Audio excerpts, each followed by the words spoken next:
unmute. I can see a few of you, especially Condola, Sue, and Daniel. And I can see some names, but I can't see who's in the audience. But you're all a bunch of gold diggers today. Oh, there we go. Hello. And I suppose it's appropriate. I'm here in California, being this is a gold digging state. You're there in Victoria, another gold digging state. But the gold that we've dug in Victoria and California is the gold of Dharma, which is much better than the little stones. Though my friends at Pemoseling have created golden vases. You know, that golden vase behind me is the Gold Sutra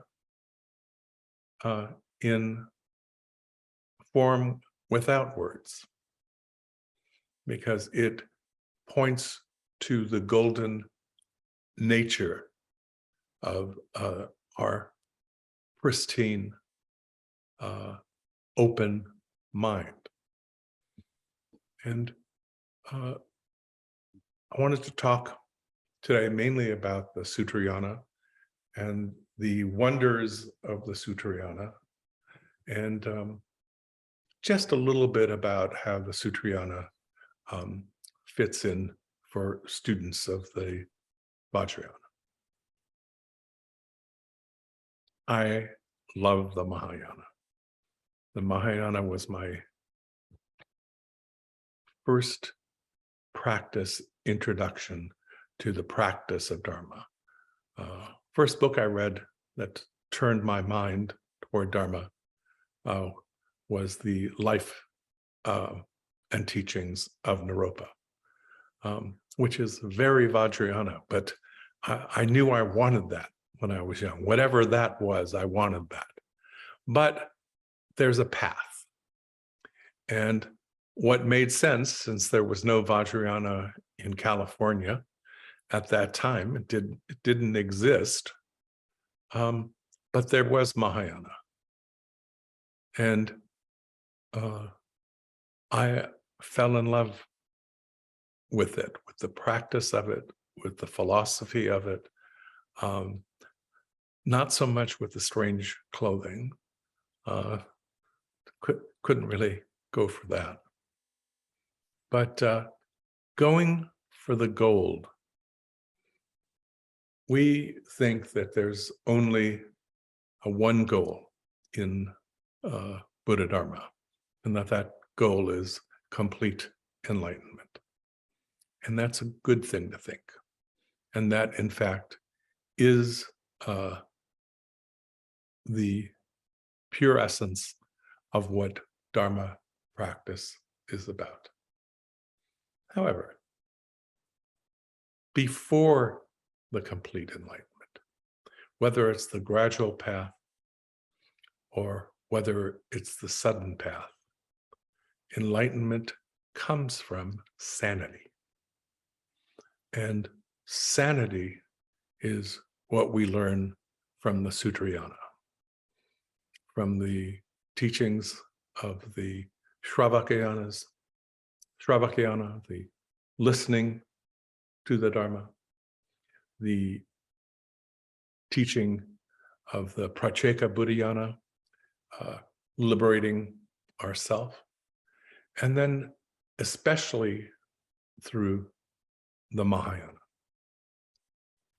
Through the various means of the Mahayana and philosophy of the Mahayana, we can come to know our mind. And if we begin to know our mind, we can achieve something very profound and very simple: basic sanity. We can have our wits about us.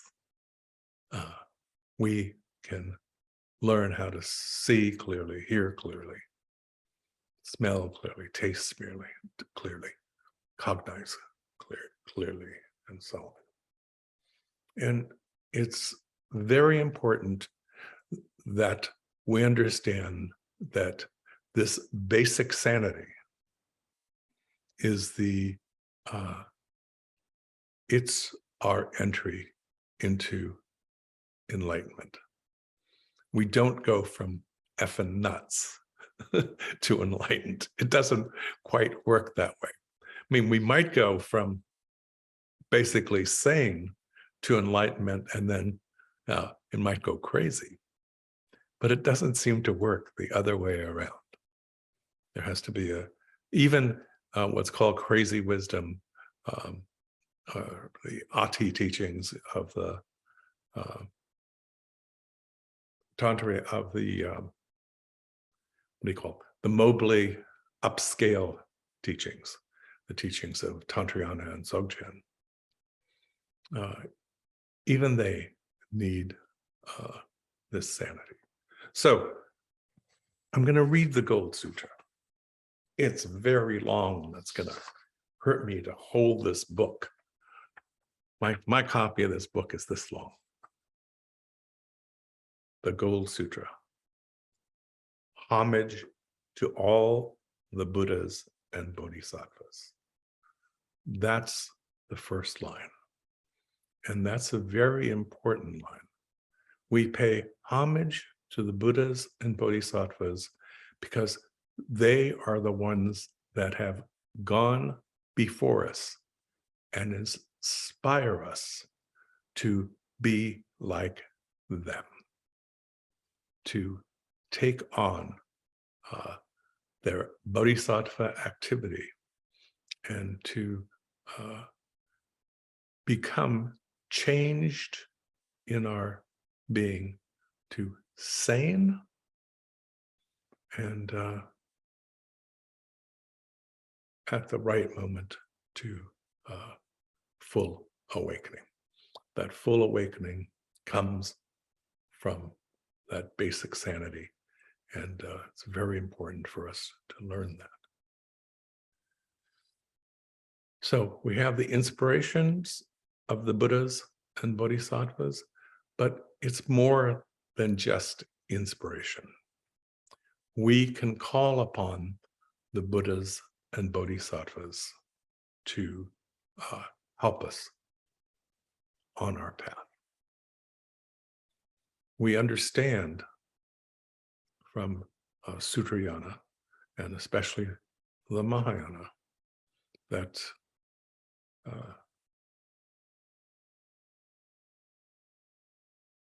each of us has the Buddha nature within us.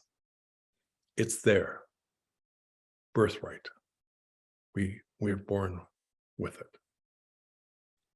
And that birthright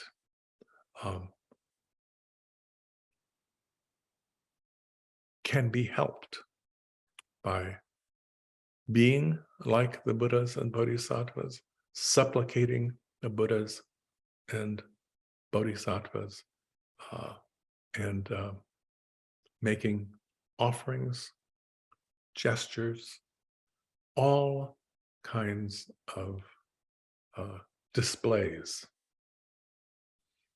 And this is the Gold Sutra. So not only is the sutra, the Dharma itself, pure gold, but the offerings that we make and the supplication that we make are also of that same golden essence, of that same solidity. Gold is heavy. It is solid.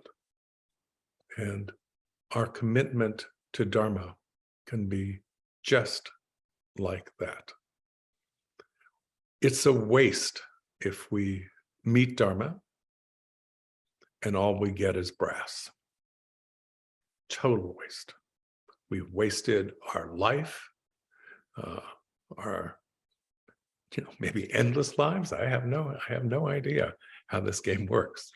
All I know is you can waste your whole life by being a brass Dharma practitioner or brass Dharma talker, either one. But if we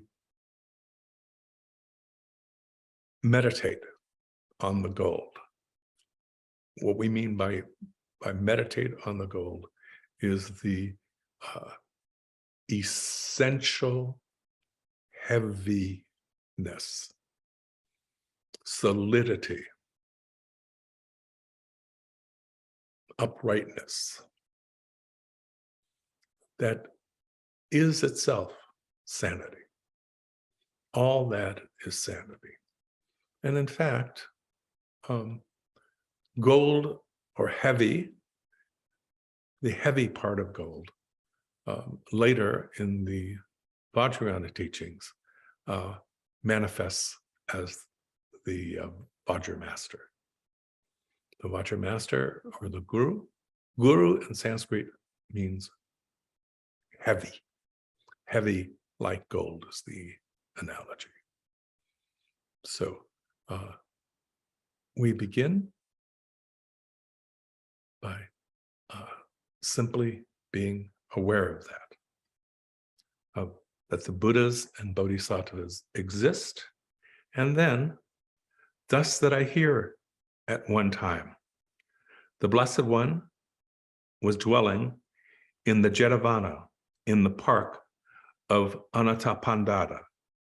At that time, the Venerable Ānanda asked the Blessed One, Blessed One, how should the mind of awakening be viewed?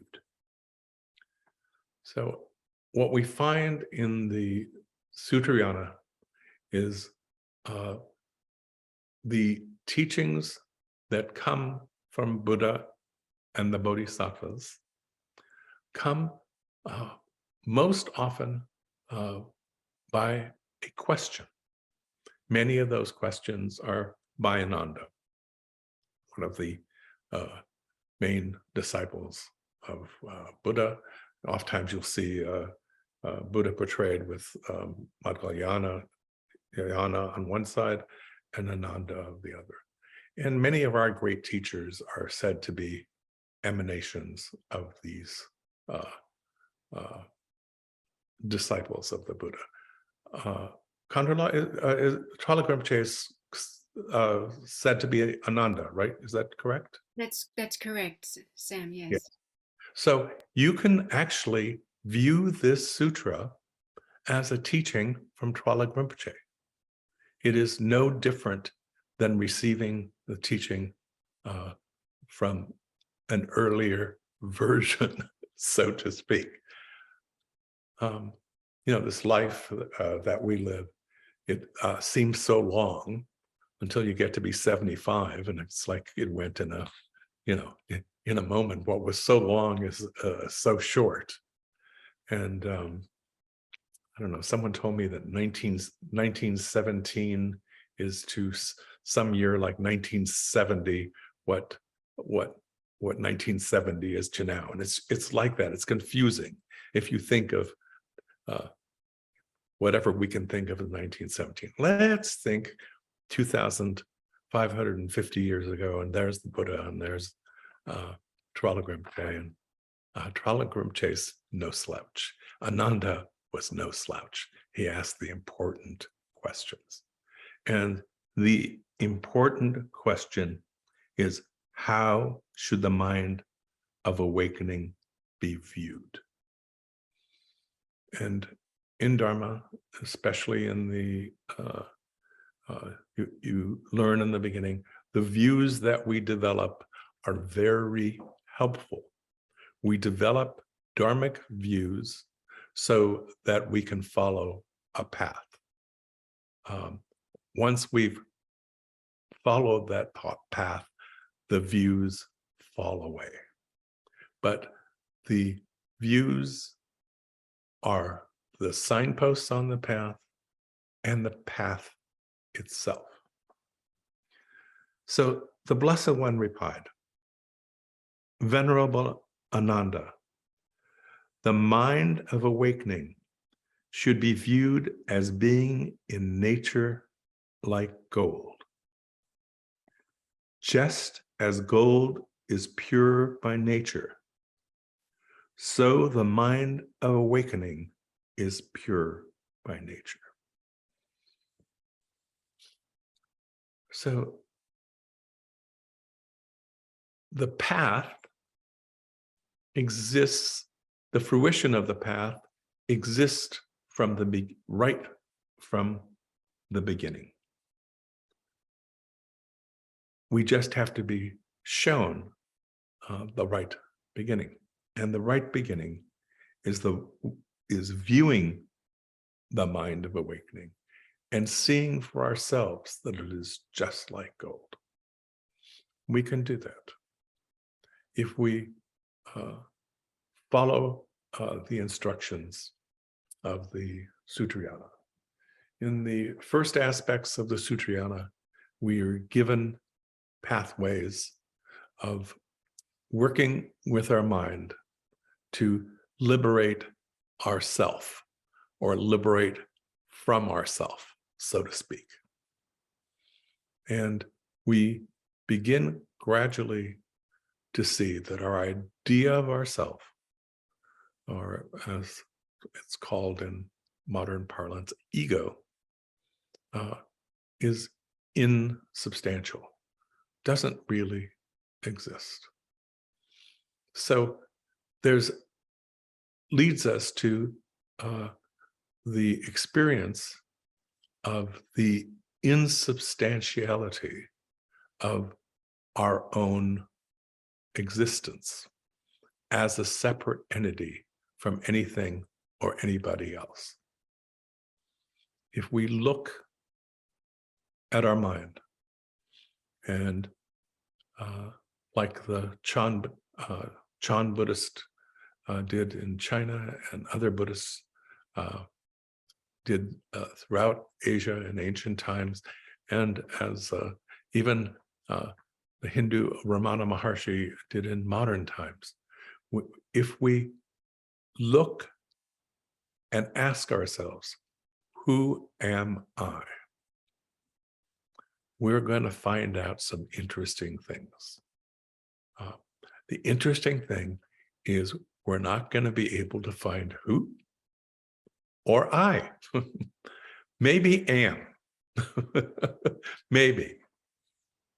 So we learn about the insubstantiality of our own existence.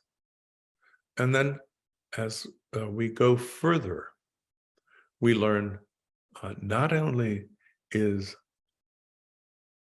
our own idea of ourself, our own self, a empty phenomena, we discover that all phenomena, outward phenomena, also has no self, no other either. And then in the Mahayana, we work through the various skillful means to we work with our mind to develop the sanity to see clearly.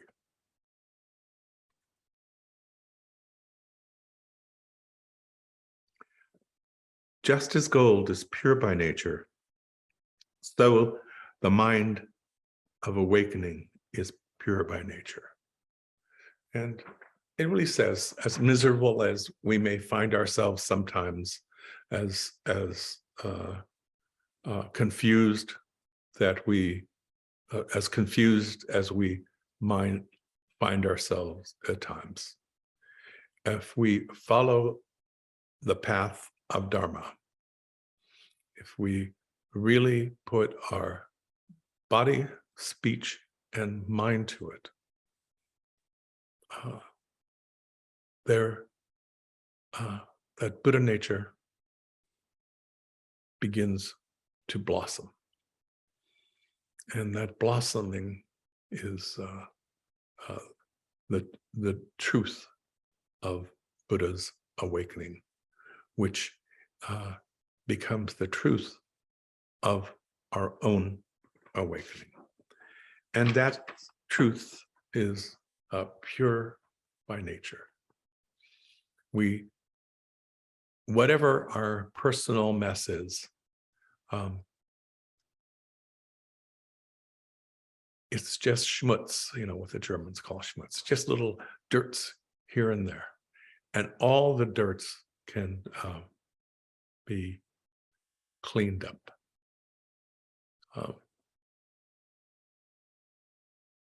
I just remember first meeting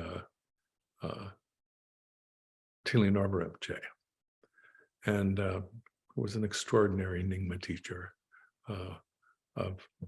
particularly of the Ati Yoga, but he never used the term Ati or Dzogchen, very rarely. He just called it Dharma, that simple.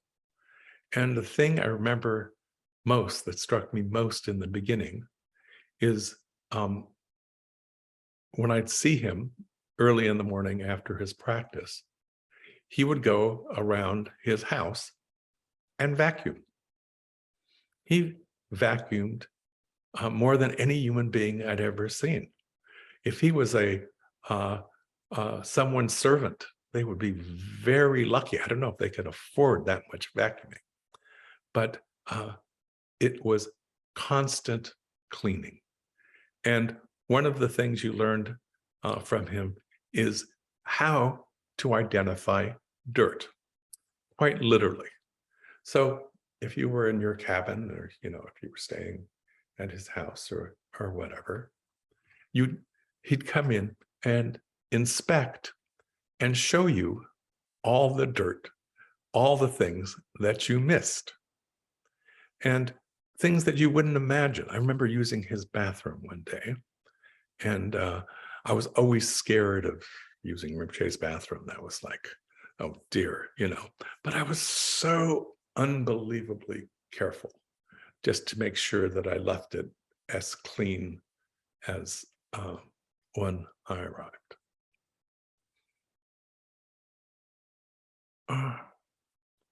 About 2 hours after I left the bathroom,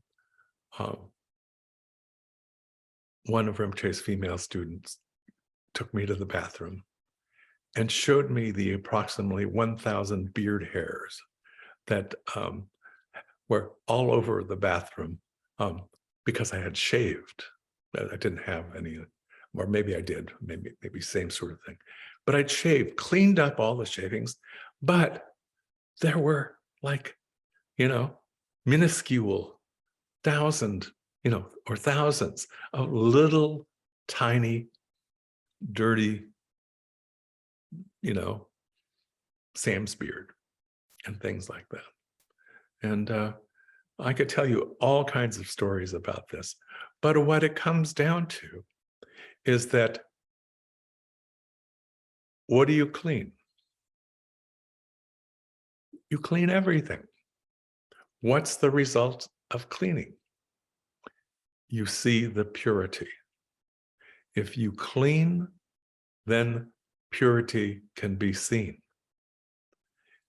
If your mind is clouded, or whatever you're cleaning is clouded, in our mind it can be, all kinds of discursive thoughts and so on. We might think, oh, we're really sane, but there's all this underlying gossip, for lack of a different term, that we tell ourselves the story of our life, or the story of our life today, or whatever it is. We tell ourselves the story, then we believe the story, rather than just looking at the way our mind really is. And what this sutra points out, and what the teacher points out, is the mind is totally pure. One cleans the alaya so that the Dharmakaya can fully be seen. That is the true gold. Just as a smith shapes gold into a multiplicity of forms, yet the nature of the gold does not change. Although the mind of awakening may appear to have a variety of unique attributes, ultimately, these never waver from the mind of awakening. So this goes further to that unchanging nature, which is the sanity of our own mind that is able to adjust to whatever appears in our being. And Sutrayana says that what that is the purity of emptiness. That since there is no individual ego that we can find if we investigate, and there is no actual external ego phenomena, we learn the Mahayana secret, which is everything is like a magical act, like performed by a magician. Magician. It's only if it's music, it's a musician. The other Sam will do that later.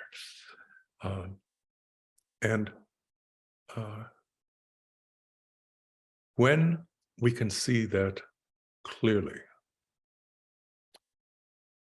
that's just the simple sanity that Dharma brings to us. Seeing clearly and experiencing the truth of emptiness and not being panicked by it. That in fact, that is the state of our mind at ease. It is just like that.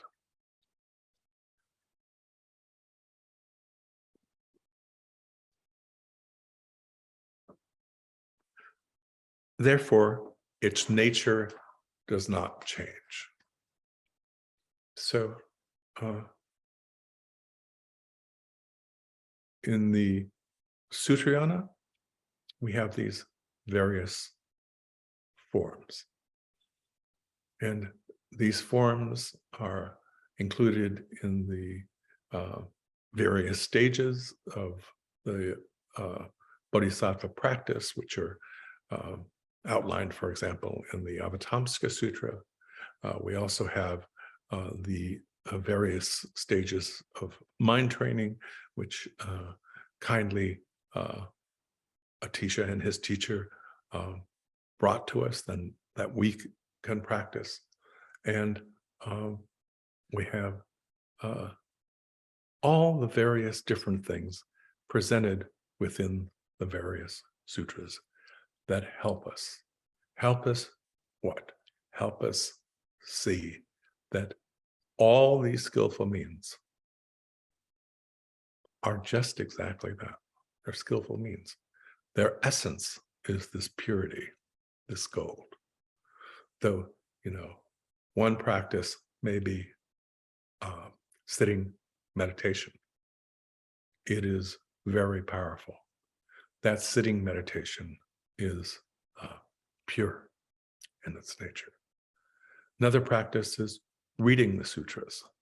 Reading the sutras is very pure. If you read the sutras and you contemplate them, that clarity of the presentation is pure, unchanging. If you can't read the sutras, there are millions of people who've attained sanity and beyond wakefulness, complete wakefulness, by just chanting the title of a sutra. Some have just chanted the root syllable of a sutra, and so on. So these skillful means are all of the nature of the gold, and they come to us in these different golden forms. Sitting, training our mind, training our speech, training our body. We have all that. Then the Blessed One proclaimed the following verse. The mind of awakening is pure. So the mind of awakening is the same as the path of awakening. They're all pure and their nature is the same. Strive for the benefit and self and other. So it gives us this instruction, even though it's made clear that self and other are like a magical display that have no substance within themselves. But still, we strive for the benefit of self and other, because the illusion is so strong. We have to find out for ourselves exactly what it is. And from that experience of emptiness, we don't have to create compassion. Compassion is the result. It naturally radiates from a practitioner. And why is that? One may ask. Because it's simple. One has been confused. One is confused. When that confusion settles into sanity, we see how other people are confused by the insanity of their grasping of self and or their grasping of other. Whatever their idea of their self is, or whatever an idea of another is, whether it's another person, my mother, my father, my sister, my brother, or, friends, enemies, random animals, beings of all kinds. Meditate on the insubstantial essence. So Buddha's instruction is first, that mind is pure. Second, that one has compassion and strive to benefit self and other. Meditate on the insubstantial essence, even though through this meditation and even coming into this meditation, we see that the nature of everything is empty. But the instructions from Buddha are meditate on the insubstantial essence. In other words, bring it to your mind. Be intent on what causes the birth of wisdom. So the birth of wisdom comes from this combination of seeing clearly, striving to be of benefit, even though that comes up as a natural, compassionate view. See clearly the emptiness of all phenomena, including our self phenomena. And by that, and by the 6 paramitas, the 37 virtues, and so on, there's so many beautiful, skillful means. We can be intent on what causes the birth of wisdom. If wisdom is born, it will mature. That's what's being said here.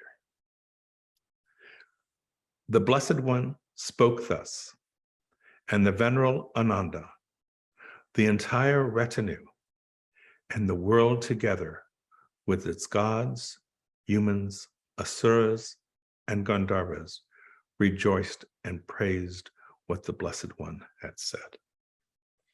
So when the Buddha spoke and the Buddha transmitted this truth of gold, it was not only for us human beings, but for various other beings, including gods, asuras, Gandharvas, and so on.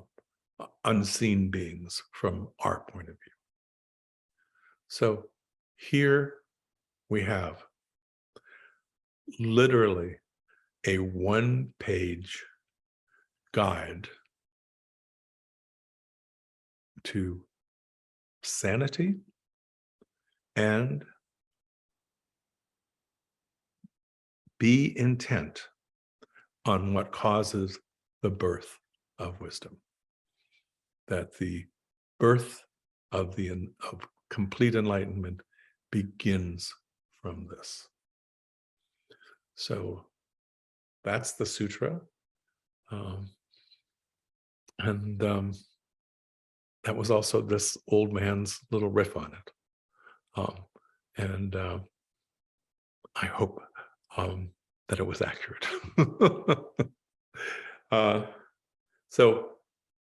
I think I took the time, so let's open up to some questions.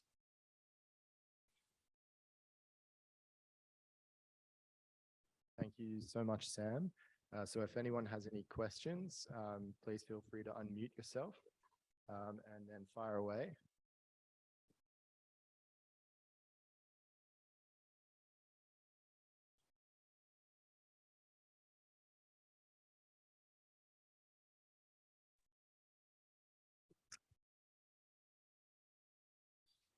Hi, Sue. Hi, Sam. It's great to hear you. Good to see you. Sam, speaking about the solidity of the sutras and the sanity of mind and the heaviness of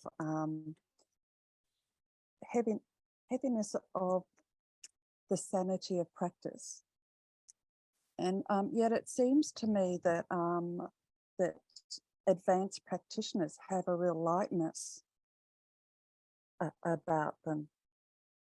So that is the evolution of the practice. Heavy makes for light. Yeah. Because it's all relative and insubstantial. But if we begin too light, then it becomes lite. Mm-hmm. If we put our complete energy into it, there's a heaviness. But when we see that the heaviness is insubstantial, the heaviness becomes light without being ite. It is just, you begin seeing the relativity of all these things that we think of as solid. Well, solid is empty. Not only that, empty is solid. Whoops, well, heavy becomes light, and then you don't need a classification, right? Mm-hmm. Because the idea of heavy and light are relative terms. Enlightenment is not relative. And even sanity is not relative. Sanity is sane. And we shouldn't underestimate the power of sanity. I think it's very difficult to make one's way through the path of Dharma without developing sanity. It's the stepping stone to enlightenment, so to speak. It's part of the birth of what Buddha here calls the birth of wisdom. Thanks, Sam. I've seen a lot of people go nuts over this emptiness issue, you know, over the years.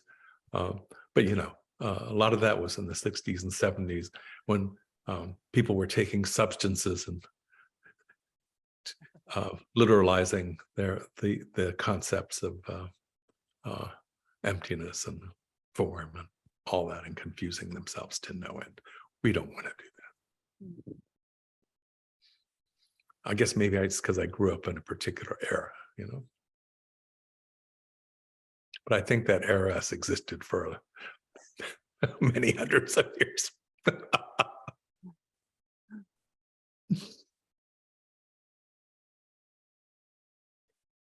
Sue, are you lightheaded or heavy-headed?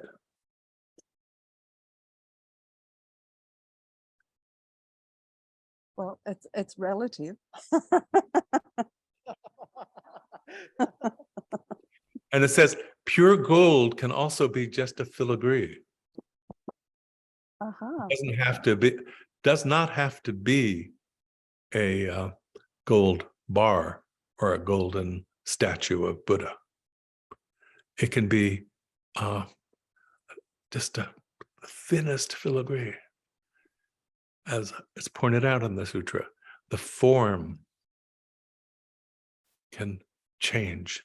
The essence is always pure, like the gold itself. That's the relativity issue, right? Yes. Right? And gold, one bar of gold for an elephant, one little filigree can maybe kill a ant trying to carry it. And for an elephant, a bar of gold would be no problem. Again, how you view it, right? Yes. But the essence is essentially pure.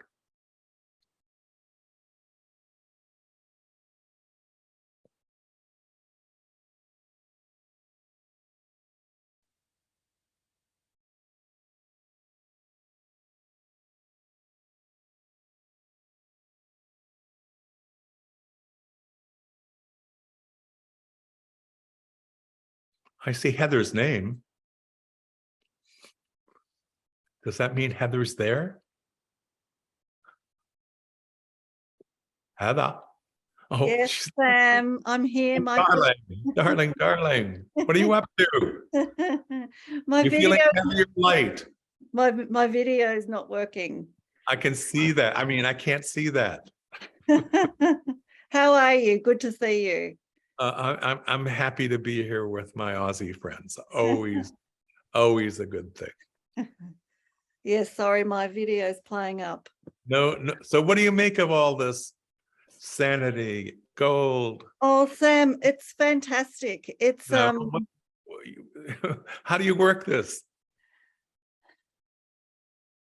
I think the view of sanity as from a psychology perspective and from a Dharma perspective is very different. And I was just reflecting that quite recently, actually, that the sanity we aim for in psychology is just a band-aid. And the real solid sanity really does come from the Dharma. It's and it is such a rare and precious thing, that sanity. Yes. Really. Yes. They are different. However, the Dharma sanity works for both. It certainly does. No, absolutely. I don't mean to be a religious fanatic, but I am. That's okay. So am I. Whoops! We're suddenly we veered into Tantrayana. That's okay.